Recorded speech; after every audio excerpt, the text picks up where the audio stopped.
Ito na guys. Alam mo, pag ulan dito, parang ang saya ng mga tanim kasi parang napaliguan at saka luminis. Ayan. Gustong gusto ko rin ang ulan. Tuwang-tuwa din ako kasi yung mga tanim na ulanan. Minsan lang ito mag-ulan, mga karusas. Abuti na lang sa isang taon, 3 bisis, 4 na bisis ito mangyayari. So, bidyuhan natin ang mga tanim. Parang looking fresh na talaga ang mga tanim. Ayan. Pati ako, nagpaulan na rin para mablisingan. Mablisingan ng ulan. Ang saya ng mga tanim.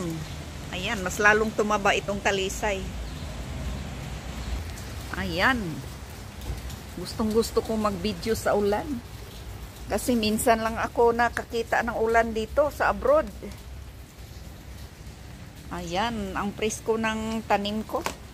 Ito, tinaniman ko siya ng mint.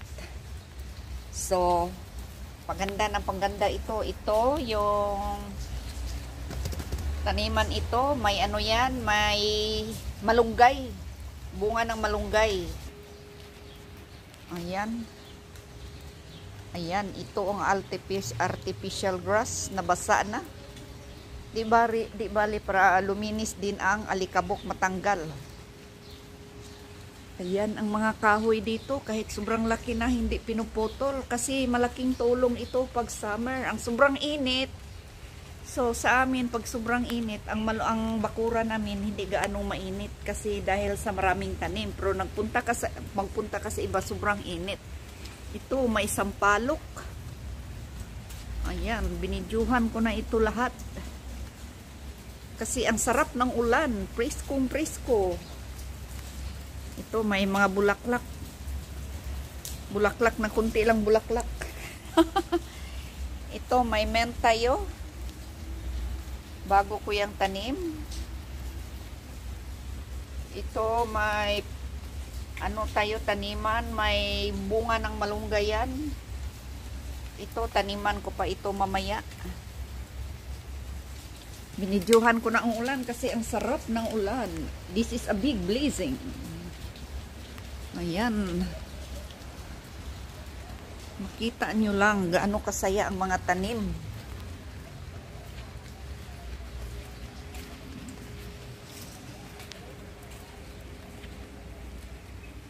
So, ito mamaya kasi yung tubig niya patakbo dito. So, kailangan ko ito anuhan yung wiper, yung rubber kasi hindi ito preparing sa ulan yung pagkalagay dito ng yung tiles. Parang nakaganon. Dapat ganyan yan. Iwan ko. Ito may malaking ipil-ipil. Hindi lang sa Pilipinas may ipil-ipil. Pati rin dito. Ayan, ang laki ng limon. Parang ang saya ng mga tanim. Ayan, ang saya-saya nila. Iba ang mga kahoy dito, alagang-alaga. Ito, may gumamila flower.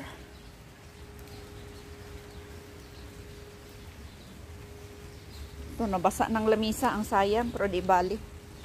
Anuhan ko lang ito mamaya, punasan ng tuyo. Ito, naulan na ang dates. Ang sarap ng ulan. Kaya kailangan ko magpaulan kasi minsan lang ako nakatikim ng ulan. Ayan. Ito, ang malunggay ko. Ang dami ng malunggay. Ayan, ang kapal na ng malunggay. So, nahirapan ako pagkuha. Kailangan ko ng malaki at saka mahaba na ladder. Ito, may bougainvillea tayo. Wala pang bulak. Pinutulan ko yan. Ito, ang saya ng mga tanim talaga. Ayan.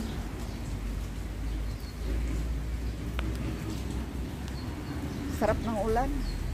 Ito sa kapitbahay, may chiko na walang bunga. Ito, may lemon. Ayan. Ito, ang daming bunga ng malunggay, oh. Pwede na natin itanim. Ito, nasira yung lemon namin kasi hindi masyadong mainitan.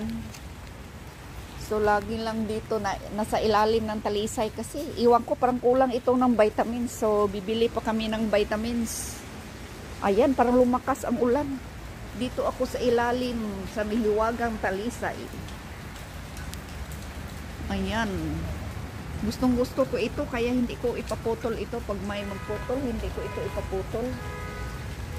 Kasi malaking tulong ito. Kasi pag putulin ito, pag nandoon ako sa kusina sa may bintana, kasi glass ang bintana, sobrang init na. So malaking tulong ito ang talisay pag time na winter. Ayan, laki na.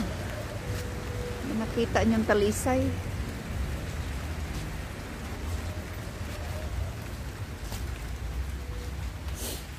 Ito. Iwan ko anong sakit, anong klaseng sakit ito.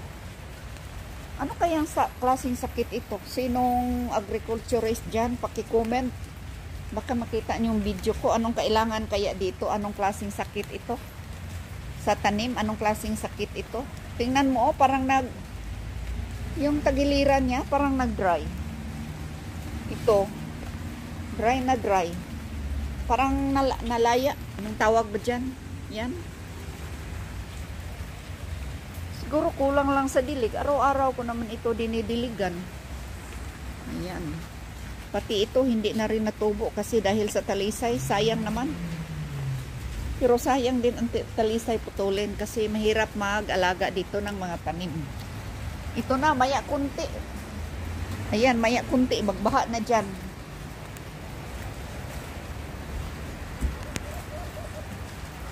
Ayan, dito tayo. So, Ulan Tower ito. Bakuran Tower. Sa Ulan Tower. Bakuran Tower pala. Bakuran Tower. Kasi ipakita ko yung ulan. Ayan. Tingnan mo dito. Kunti pa lang ulan na. Hindi na gaano malakas. So, tingnan mo yan siya, nag-stack na yung tubig. So, kailangan mo yan, i-wiper mamaya. So, palagay ko parang palakas pa ito. Mamaya, kunti, magbaha na dito sa harapan. Diyan, mamaya, sa harapan, magbaha na. So, dito tayo uli. Tingnan mo. Kasi, walang kanal dito. Mamaya, ang dami na yung tubig mamaya. Mahirap talaga pag walang kanal. Yung dates, hindi na namunga. So, kailangan yan putulan, linisin para magbunga. Sabi ng amo ko, palinisan daw yan niya. Ayan. Rain, rain, go away. Come again in another day. Ayan. Hanggang dito na lang tayo sa ulan. Medyo nabasa na yung takip ng ulo ko, yung sombrero ko. Thank you so much for watching, guys. Ayan.